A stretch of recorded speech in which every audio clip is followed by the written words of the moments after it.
अलग से पढ़ेंगे। सिर्फ टेक्स्ट बुक का क्वेश्चन लेके फिर उसको सॉल्व नहीं करेंगे। हम लोग समझेंगे कौन सा थ्योरम कहाँ पे अप्लाई किया गया है। एक क्वेश्चन है जो अब क्लास 9 में भी है, ये सिलेबस में है, और क्लास 10 सीबीएसई के सिलेबस में भी है, लेकिन वो बच्चे लोग हमेशा रटते हैं। ये रटना नहीं है, ये एक्चुअली एक थ्योरम है। पहले हम लोग थ्योरम करेंगे, फिर उसके बाद हम लोग ये प्रॉब्लम सॉल्व करेंगे। तब हम लोग को रटना नहीं पड़ेगा। हम लोग पढ़ेंगे क्या आज? Euclid lemma theorem. इसमें क्या कहा गया है कि अगर कोई नंबर है और वो किसी नंबर, कोई दूसरे नंबर से डिवाइजेबल है। फॉर एग्जाम्पल एक नंबर है जो xy है, xy है means product of two integer, like जैसे 20 क्या है? 20 का फैक्टर क्या है? 4 × 5 या तो 2 × 10, ऐसा है। तो कोई भी एक फैक्टर हम लोगों ने लिया। तो xy भी ऐसा ही है। कोई नंबर है जिसका 2 फैक्टर है, वो नंबर डिवाइजेबल बाय a है, और दूसरा कोई नंबर है, आर्बिट्ररी नंबर कोई भी। तो अगर ये xy is divisible by a, then x must be divisible by a, ये ऐसे लिखते हैं, x must be divisible by a और y must be divisible by a। दोनों में से कोई एक हो सकता है या दोनों ही। तो ये है यूक्लिड लेमा थ्योरम। तो ये जो थ्योरम है इसको ऐसे लिखते हैं, x divisible by a, y divisible by a। ठीक है। तो ये जो थ्योरम है ये कहाँ पे अप्लाई किया गया है? ये अप्लाई किया गया है प्रूव दैट √2 और √3, √5 और ऑल रूट्स जो जिसका परफेक्ट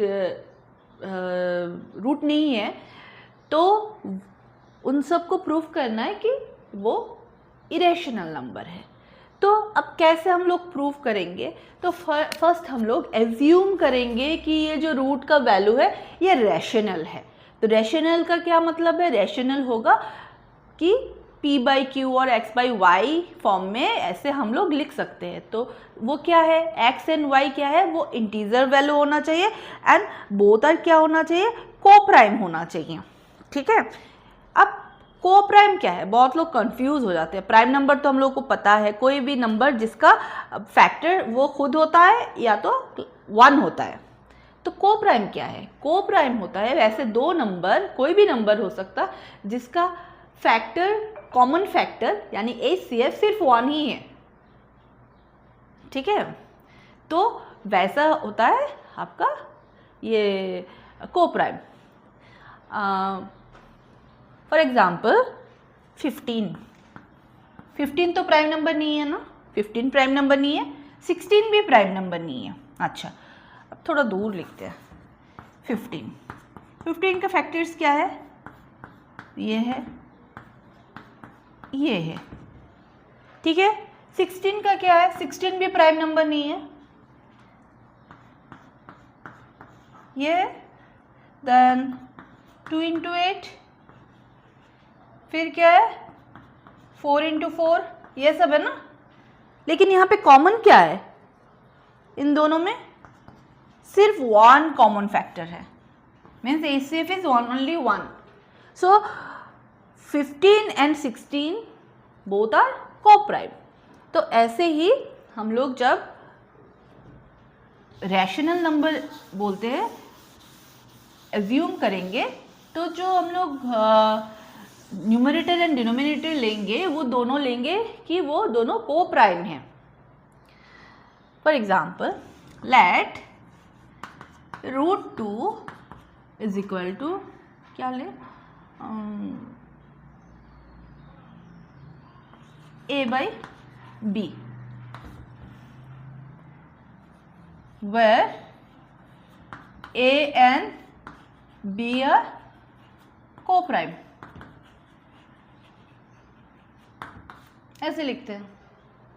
ठीक है, तो यहां से हम लोग क्या कर सकते हैं, तो ये तो रैशनल ना हो गया, rational, let √2 is a rational number, assume किया है हम लोगों ने, हुआ नहीं, हम लोग को प्रूव करना है कि ये रैशनल नहीं है। अब कैसे प्रूव करेंगे, यूक्लिड लेमा जो हम लोगों ने थोड़ी देर पहले सीखा था, कैसे, इसको स्क्वायर कर देंगे, स्क्वायर करने के बाद 2 हो जाएगा, ये a² / b²। तो ये क्या हो रहा है, 2b² = a²। ठीक है, यहाँ तक ये तो पूरा सिंपल अलजेब्रा जो किया है वही हुआ है। तो अब ये क्या हुआ है, देखो हम लोग ये लिख सकते हैं b² = a²/2। ठीक है, अब ये यूक्लिड लेमा में आ गया, हम लोग लिख सकते हैं ये a²/2। इसको लेते हैं, अब इसको क्या करेंगे,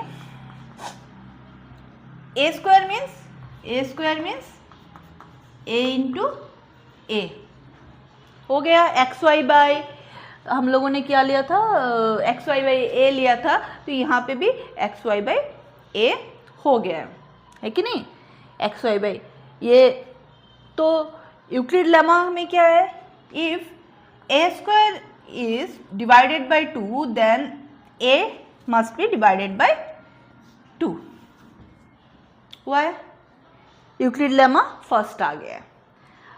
अब हम लोग क्या करेंगे, ये जो a है, a को हम लोग अब फिर से एज्यूम करेंगे, लेट a = 2c। अब 2c क्यों, क्योंकि यहाँ पे 2 है, डिवाइजिबल बाय 2, इसी 2 को हम लोग लेंगे। अगर 3 होता तो यहाँ पे 3c लेते, 5 होता तो 5 लेते, 7 होता तो 7 लेते। फिर हम लोग क्या करेंगे, इसको स्क्वायरिंग करेंगे, a² 4c²। तो a² का वैल्यू क्या है, यहाँ से हम लोग लिखते हैं, इसको इक्वेशन दे देते हैं ना, एक इक्वेशन 1, इक्वेशन ये 2, फ्रॉम इक्वेशन 1 ये a² का वैल्यू क्या है यहाँ पे, 2b²। तो हम लोग लिखेंगे 2b² = 4c²।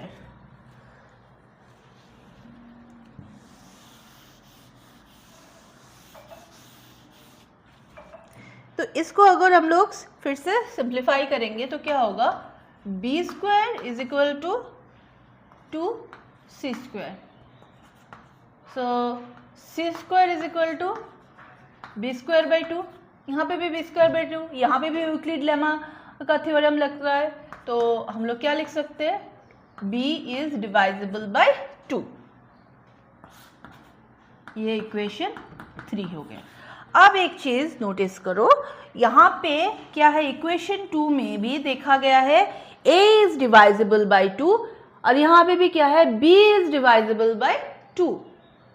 तो ये क्या हो रहा है, हम लोगों ने फर्स्ट ही एज्यूम किया था a and b are co-prime, means their ACA is only 1। तो यहाँ पे ये दोनों जो इक्वेशन मिला है हम लोगों को, ये दोनों कॉन्ट्राडिक्ट कर रहा है, since our assumption contradict with the result, so हम लोग क्या लिख सकते हैं, √2 is an irrational number। तो यूक्लिड लेमा को यहाँ पे, अब कभी कभार जब मोबाइल देखती हूँ तो कुछ लोग बोलते हैं क्या ज़रूरत है, √2 को ऐसे ही √2 का पूरा वैल्यू निकाल दो, उसी से ही तो प्रूफ हो जाएगा कि ये 1.14 समथिंग ऐसे है, तो इसका इसी से तो पता चल जाएगा कि ये तो इरेशनल नंबर है। तो ये एक रट्टा मारने की क्या ज़रूरत है, ये रट्टा मारने की नहीं है, ज़रूरत नहीं है, ये एक थ्योरम का एप्लीकेशन है, CBSE ने ये दिया है। सिर्फ यही किया है कि यहाँ पे ये जो थ्योरम है ये पहले से बोला नहीं गया है कि ये थ्योरम पढ़ो पहले फिर, क्योंकि हर एक चीज़ जो हम लोग सीखते हैं ना उसका एप्लीकेशन बाद में होता है। हम लोग अपर क्लास में जब जाएंगे तब जाके एप्लीकेशन होगा। अभी तो ये हम लोग बस ऐसे ही लग रहा है, ये ज़रूरत क्या है। ज़रूरत तो ABCD सीखने में भी नहीं था, लेकिन हम लोग अब पढ़ाई कैसे करेंगे ABCD अगर नहीं सीखते हैं तो, है कि नहीं। ग्रामर की क्या ज़रूरत है, हम लोगों को तो 1 2 ये प्लस माइनस वो करने के लिए वो लैंग्वेज की ज़रूरत नहीं है। ज़रूरत है ना बोलने के लिए, एक्सप्रेस करने के लिए, हर चीज़ का ज़रूरत है, लेकिन कहाँ पे हम लोग को अप्लाई करना है वो हम लोगों को पता होना चाहिए। तो इस बात पे मत आओ कोई बोलेगा कि ये ज़रूरत नहीं है, ये रट्टा मारने की चीज़ नहीं है, ये एक थ्योरम है। जैसे जियोमेट्री में बहुत सारा थ्योरम है, उसको अप्लाई करो, अप्लाई करने के लिए वो सब थ्योरम है, तो ये भी एक थ्योरम है, इसको अप्लाई करो। ये क्या है, ये यूक्लिड लेमा है, ठीक है। तो पढ़ाई के बीच में थोड़ा और बात बोलते हैं। एक दो दिन पहले हम लोग ने क्या हुआ, हम लोग ने, मैं खास करके मूवी नहीं देखती हूँ, मूवी पसंद नहीं है, फैमिली के साथ देखने लायक मूवी ऐसा होता भी नहीं है, खास करके मेरे बच्चे के साथ। तो मैं एक मूवी देखा है, उसका नाम क्या है पता है, होमवर्क। ज़रूर देखना, बहुत अच्छा मूवी है। पेरेंट्स को बोलना कि हॉल में लेके जाए और फिर देखे। और जहाँ जहाँ पे ये मूवी अवेलेबल नहीं है, ऐसा मुझे पता नहीं है, मुझे वो सब आइडिया भी नहीं है कहाँ पे है। मैं असम में रहती हूँ तो ये इजीली अवेलेबल है यहाँ पे हर एक थिएटर में, तो आप लोग देख लो। हर एक स्क्रीन में भी अवेलेबल है यहाँ पे, दूसरे जगह पे कैसे अवेलेबिलिटी है पता नहीं है, लेकिन ये 2 लैंग्वेज में है, हिंदी और असमीज़ में। बहुत ही अच्छा मूवी है, पेरेंट्स को भी बोलूँगी कि आप लोग ज़रूर देखने जाओ अपने बच्चों के साथ, बहुत कुछ सीखने को मिलेगा। मुझे लगता है बहुत सालों बाद मैंने ऐसा मूवी देखा है, ठीक है। Thank you.